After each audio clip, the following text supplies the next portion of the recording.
नमस्कार। आज हम महाभारत के सभा पर्व के एक बहुत ही महत्वपूर्ण हिस्से पर बात करने वाले हैं। जी। जरासंध का वध हो चुका है और भगवान कृष्ण ने उन बंदी राजाओं को आजाद कराया है। हाँ, सोचिए जरा, सालों की कैद के बाद अचानक कृष्ण सामने हों। क्या बीती होगी उन पर, उनकी मनोदशा, उनकी भावनाएं। बिल्कुल। और हमारे स्रोत मतलब महाभारत का जो अंश है, राजसूय यज्ञ की विजय गाथा, वो इसी पर हमें काफी कुछ बताता है। हम देखेंगे उन राजाओं की हालत क्या थी, फिर उन्होंने क्या प्रार्थना की, कृष्ण ने उन्हें क्या उपदेश दिए। और फिर राजसूय यज्ञ की आगे की तैयारी, है ना? हाँ बिल्कुल। मकसद यही है कि भक्ति, शासन और ये जो मोह का विषय है, इसे थोड़ा गहराई से समझें। तो चलिए शुरुआत करते हैं उन राजाओं की स्थिति से। स्रोत बताते हैं कि शारीरिक हालत तो बहुत खराब थी। हाँ, बहुत ज्यादा। मतलब मैले कपड़े, चेहरे बिल्कुल सूखे हुए, भूख से कमजोरी, शरीर एकदम शिथिल पड़ गया था। लेकिन मन में दुख तो था, पर शायद एक उम्मीद भी थी कृष्ण के दर्शन की। उम्मीद से कहीं ज्यादा। देखिए, दुख की उस चरम सीमा पर ना उन्हें एक आध्यात्मिक सहारे की तलाश थी, और तभी कृष्ण प्रकट होते हैं। और उनका रूप, उसका वर्णन तो अद्भुत है। हाँ, बहुत दिव्य। स्रोत कहते हैं, नव मेघ जैसा श्याम वर्ण, पीतांबर धारण किए हुए, चार भुजाएं। शंख, चक्र, गदा, पद्म। जी। वक्ष पर सुनहरी रेखाएं, कमल जैसे सुंदर नेत्र, एक शांत सी मुस्कान, रत्न जड़ित मुकुट, कौस्तुभ मणि, वनमाला, मतलब एक संपूर्ण दिव्य रूप। राजाओं ने जब ये देखा होगा, क्या प्रतिक्रिया हुई होगी। ऐसा लगा मानो वे आंखों से अमृत पी रहे हों। कहते हैं उनके पाप नष्ट हो गए, उन्होंने बस पूरी तरह से समर्पण कर दिया। वाह, मतलब ये अनुभव ही परिवर्तनकारी रहा होगा। तो उनकी प्रार्थनाएं, वो सिर्फ रिहाई के लिए धन्यवाद नहीं थे, कुछ और भी था उसमें। हाँ, ये बहुत महत्वपूर्ण है।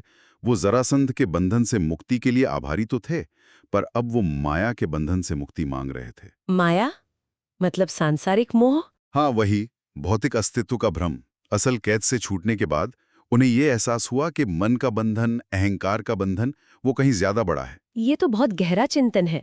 क्या ये सिर्फ हारने के बाद की निराशा थी, या सच में कोई बदलाव आया था उनमें? नहीं, स्रोत इसे सच्चा आत्मचिंतन बताते हैं। वो खुद मान रहे थे कि उनका जो पहले का अहंकार था, शासक होने का गर्व, ईर्ष्या, आपसी लड़ाइयां, वही उनके पतन का कारण बनी। हाँ, और वो इसे भी कृष्ण की कृपा ही मान रहे थे कि इसी पतन से उन्हें अहंकार से मुक्त होने का मौका मिला। दौलत, ताकत, सब उन्हें अब रेगिस्तान की मृग तृष्णा जैसा लग रहा था। तो उन्होंने मांगा क्या? स्वर्ग या और सुख? नहीं, बिल्कुल नहीं।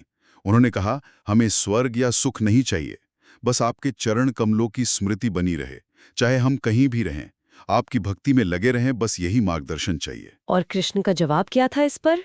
कृष्ण ने उन्हें दृढ़ भक्ति का वरदान दिया, और उन्होंने राजाओं की बात को मतलब उनकी समझ को सही ठहराया। उन्होंने चेताया भी किस बात से चेताया? कि देखो, धन और शक्ति का मद कैसा होता है। बड़े बड़े शासक जैसे है थे, नहुष, रावण, वो भी इसी मद में बहक गए थे। तो ये एक तरह से उनकी नई समझ पर मुहर लगाने जैसा था। तो फिर कृष्ण ने उन्हें आगे क्या करने को कहा? कोई खास उपदेश? हाँ, बिल्कुल। उन्होंने कहा कि वैदिक यज्ञों से मेरी पूजा करो, धर्म के अनुसार प्रजा की रक्षा करो, ये तुम्हारा कर्तव्य है। और व्यक्तिगत जीवन के लिए? कहा कि जीवन में जो भी हो, सुख आए, दुख आए, जन्म हो, मृत्यु हो, मन मुझ में स्थिर रखो, शरीर से अनासक्त रहो, आत्मसंतुष्ट रहो। अंत में मुझ तक पहुंचने का यही रास्ता है। बहुत सुंदर। इसके बाद उन राजाओं का क्या हुआ? कृष्ण ने उनके आराम का भी कुछ प्रबंध किया? जी हाँ, कृष्ण ने सेवक नियुक्त किए उनकी देखभाल के लिए, और जरासंध के बेटे सहदेव को आदेश दिया कि इन राजाओं का पूरा सम्मान करें, उन्हें जरूरी चीजें दें, कपड़े, गहने, भोजन वगैरह। अच्छा। तो नहा धोकर, अच्छे कपड़े पहनकर वो राजा बड़े प्रसन्न और शांत दिख रहे थे। कृष्ण के इस उदार व्यवहार से बहुत संतुष्ट थे। फिर वो अपने राज्यों को लौट गए। भा कृष्ण ने उन्हें आज्ञा दी कि अपने अपने राज्य लौटे, और वो राजा कृष्ण के नाम, रूप, उनकी लीलाओं का गुणगान करते हुए वापस गए। और उधर हस्तिनापुर में कृष्ण, भीम, अर्जुन वापस लौटे। जी, वो तीनों हस्तिनापुर लौटे। उनके आने पर शंखनाद हुआ, नगर में खुशी की लहर दौड़ गई और शत्रुओं में डर फैल गया। युधिष्ठिर को सब बताया गया होगा। हाँ, भीम और अर्जुन ने पूरा वृत्तांत सुनाया, जरासंध वध का, राजाओं की मुक्ति का। ये सुनकर युधिष्ठिर का कृष्ण के प्रति प्रेम, उनकी भक्ति और भी बढ़ गई। तो अब राजस्व यज्ञ की तैयारी का अगला चरण शुरू हुआ होगा, दिग्विजय। हाँ बिल्कुल। युधिष्ठिर ने अपने भाइयों को चारों दिशाओं में भेजा, अर्जुन उत्तर में, भीम पूर्व में, सहदेव दक्षिण में और नकुल पश्चिम दिशा में गए। मकसद क्या था? राज्य जीतना? नहीं, मकसद कब्जा करना नहीं था।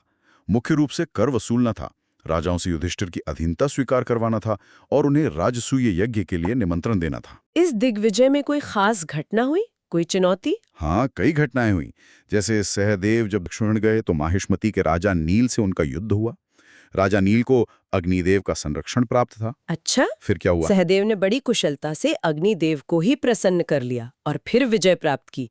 एक और महत्वपूर्ण बात थी, जब नकुल पश्चिम में द्वारका गए। वहां तो कृष्ण थे। हाँ, और स्वयं भगवान कृष्ण ने युधिष्ठिर की अधीनता स्वीकार की। ये पांडवों की धर्मपरायणता और कृष्ण के उनके प्रति स्नेह का बहुत बड़ा प्रमाण था। वाह। और अंत में चारों भाई वापस लौटे और अपने साथ अपार धन संपत्ति लेकर आए यज्ञ के लिए। तो ये पूरा प्रसंग हमें बहुत कुछ सिखाता है। कृष्ण की कृपा, अहंकार कितना खतरनाक हो सकता है, सच्ची भक्ति क्या है और धर्म से शासन कैसे किया जाए। निश्चित रूप से। और ये राजसूय यज्ञ की जो भव्यता आगे आने वाली है, उसकी एक मजबूत पृष्ठभूमि तैयार करता है। ये दिखाता है कि कैसे दैवीय शक्ति, इंसान की महत्वाकांक्षा और फिर आत्मज्ञान, ये सब साथ साथ चलते हैं। हाँ, और ये सोचने पे मजबूर करता है कि जिस तरह इस कहानी में दिव्य हस्तक्षेप है, जैसे कृष्ण का या अग्निदेव का, फिर मानवीय महत्वाकांक्षा भी है। राजाओं का पहले का अहंकार, पांडवों का दिग्विजय और फिर दार्शनिक बोध भी है, जैसे उन राजाओं की प्रार्थना। ये सब मिलकर धर्मसम्मत नेतृत्व और आध्यात्मिक शांति के रास्ते को लेकर हमारी समझ को कैसे प्रभावित करते हैं? ये एक विचार करने वाला प्रश्न है।